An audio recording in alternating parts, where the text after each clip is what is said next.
दोस्तों, आज की जो कहानी है वो कहानी पुराने जमाने की है। ये कहानी एक बेहद ही खूबसूरत हसीन राजकुमारी की है। जब उसकी शादी हो जाती है तो शादी होने के बाद जब उसकी पहली रात अपने पति के साथ होती है, यानी कि जब उसकी सुहागरात होती है, तो सुहागरात की रात ही उसके साथ कुछ ऐसी घटना घटित हो जाती है, शायद ही वो घटना किसी लड़की के साथ घटित हुई हो। दोस्तों, आइए जानते हैं आखिर उस लड़की के साथ, उस राजकुमारी के साथ उसकी सुहागरात की रात ऐसी क्या घटना घटित हुई। लेकिन वीडियो में आगे बढ़ने से पहले आपसे बस वही रिक्वेस्ट कि वीडियो को लाइक कर दीजिए और अगर चैनल पर पहली बार आए तो चैनल को भी सब्सक्राइब कर लीजिए, जिससे कि मेरा मनोबल बढ़ता रहे और मैं आपके लिए ऐसी सच्ची कहानियां लाता रहूं। चलिए दोस्तों, कहानी शुरू करते हैं। दोस्तों, ये जो कहानी है ये कहानी राजस्थान की है।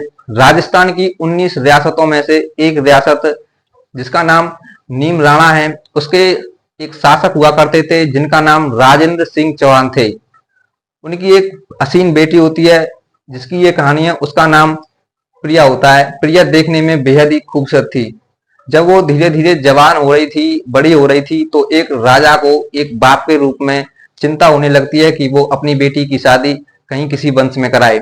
जब उन्हें चिंता होती है तो वो यहाँ वहां रिश्ते ढूंढते हैं, क्योंकि दोस्तों पुराने जमाने में जब राजा महाराजा अपनी बेटी बेटियों की शादी कराते थे तो वो अपनी हैसियत के हिसाब से कराते थे। उन्हें शादी कराने में बड़ी असफलता विफलता होती थी।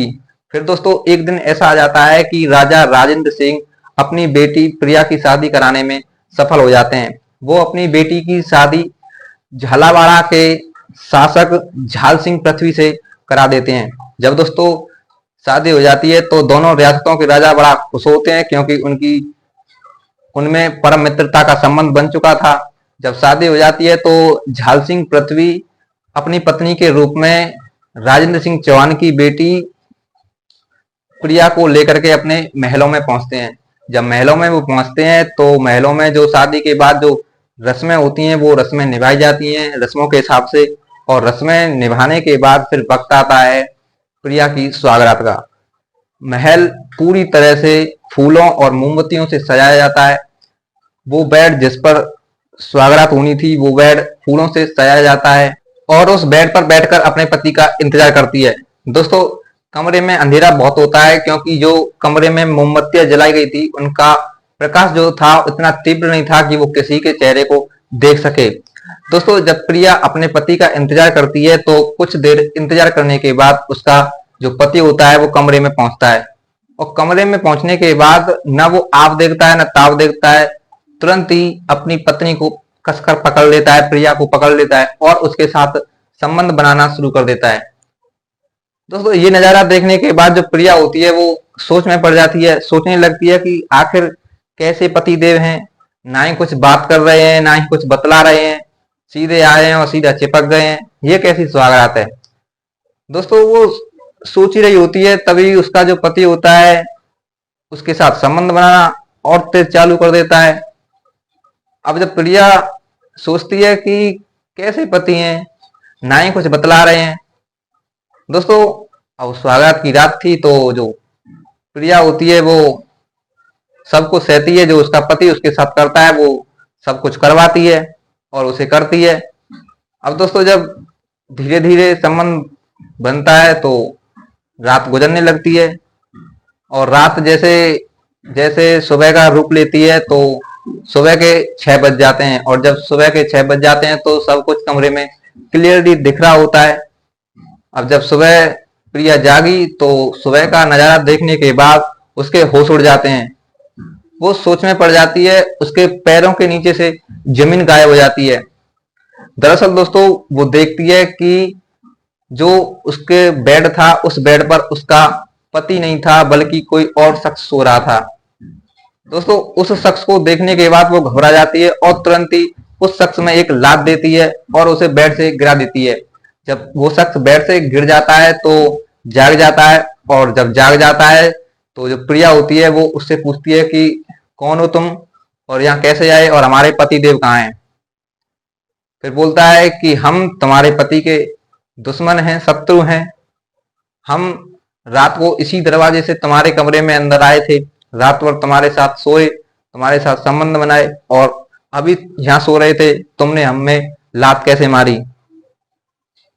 दोस्तों उस शख्स की बातों को सुनने के बाद जो प्रिया होती है वो खामोश हो जाती है, स्तब्ध हो जाती है और माथा पीटने लगती है। बोलती है कि हाय, हमने ये क्या कर दिया, हमने उस शख्स पर अपना सब कुछ लुटा दिया जिसके बारे में हमने कभी सोचा ही नहीं था।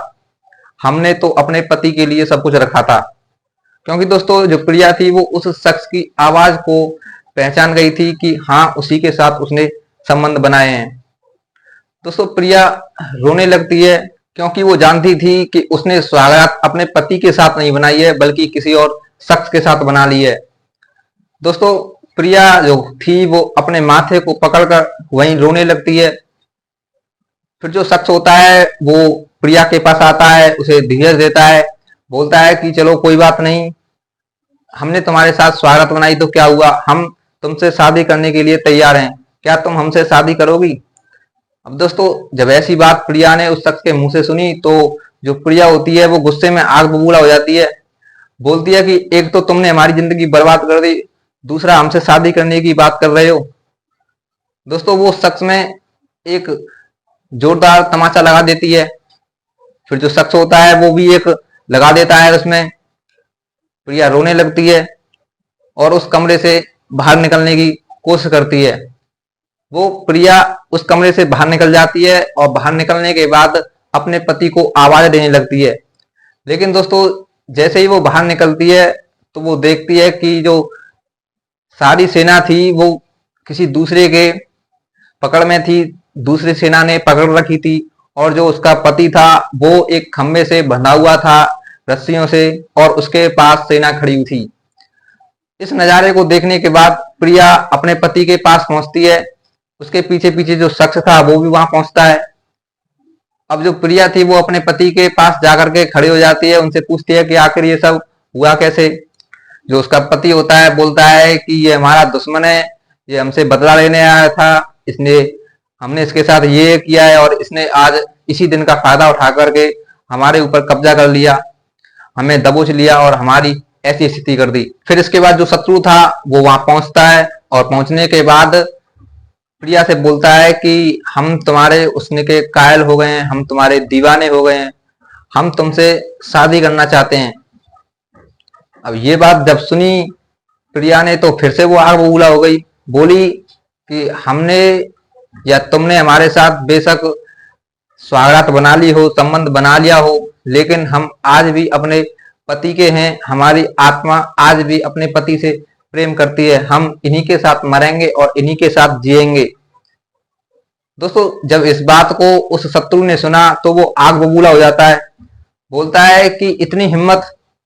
फिर वो तलवार निकालता है और तलवार निकालने के बाद उस तलवार को उसके पति के गर्दन पर रख देता है। बोलता है कि बेशक तुम अपने पति से प्रेम करते हो, अगर तुम्हें अपनी जिंदगी प्यारी है, अपना जीवन प्यारा है, अपनी इज्जत प्यारी है तो तुम यहाँ से जा सकते हो, हम तुम्हारे पति की जान ले लेंगे। और अगर तुम्हें अपने पति की जान प्यारी है तो तुम हमसे शादी कर लो, हम तुम्हारे पति को छोड़ देंगे। दोस्तों अब जो प्रिया होती है वो बंधन में फंस जाती है। करे तो करे क्या, अपनी इज्जत को बचाए या फिर अपने पति की जान को। लेकिन दोस्तों वो अपने इज्जत से ज्यादा अपने पत्नी धर्म को महत्व देती है। वो समझती है कि एक पत्नी का पत्नी धर्म होता है कि वो अपने पति को हर मुसीबत से छुड़ाए, हर मुसीबत में उसका साथ दे। तो दोस्तों वो अपनी इज्जत की परवाह न करते हुए हाँ बोल देती है कि ठीक है, हम तुमसे शादी करने को तैयार हैं। फिर दोस्तों इसके बाद वो शत्रु खुश हो जाता है और उसके पति के सामने ही, प्रिया के पति के सामने ही प्रिया से शादी करता है, उसके साथ साथ फेर लेता है। और दोस्तों शादी करने के बाद जो शत्रु होता है वो अपनी बात पर अड़िग नहीं रहता। जैसा उसने प्रिया को वचन दिया था कि वो अगर उससे शादी कर लेगी तो वो उसके पति को छोड़ देगा, वो अपने वचन पर अड़िग नहीं रहता और प्रिया के सामने ही उसके पति की हत्या कर देता है। और हत्या करने के बाद प्रिया को वहां से ले जाता है और ले जा करके उसे अपने महलों में बंदी बना देता है और उसके साथ मन करता तब संबंध बनाता। वो प्रिया को मरने तक की इजाजत नहीं देता है, वो उसे मरने भी नहीं देता। फिर दोस्तों एक दिन जब वो शत्रु प्रिया के साथ संबंध बनाने के लिए उस बंदी गृह में पहुंचता है, तो जो प्रिया होती है वो साजिश रचती है उस शख्स को मारने की, और वो अपनी साजिश में कामयाब हो जाती है। वो उस राजा की, उस शत्रु की तलवार से ही उसे जान से मार देती है। दोस्तों इस कहानी के द्वारा आप सभी से केवल यही कहना चाहूंगा कि आपकी जिससे शत्रुता है, आप अपनी शत्रुता को उसी शत्रु से निभाएं। किसी और को खामा-खाम में मारकर या उसे सजा दे करके अपने आप को प्रमोट करना कि मैंने शत्रुता निभा ली है, तो ये गलत है। तो आपसे केवल यही कहना चाहूंगा कि शत्रुता केवल अपने शत्रु से ही निभाएं, किसी और अनजान से नहीं। तो दोस्तों कैसी लगी कहानी? अगर कहानी अच्छी लगी हो तो वीडियो को लाइक कर दीजिए, और चैनल पर पहली बार आए तो चैनल को भी सब्सक्राइब कर लीजिए, जिससे कि मेरा मनोबल बढ़ता रहे और मैं आपके लिए ऐसी सच्ची घटनाएं लाता रहूं। चलिए दोस्तों ऐसी कहानी के साथ मिलते हैं अगली वीडियो में। तब तक के लिए जय हिंद, जय भारत।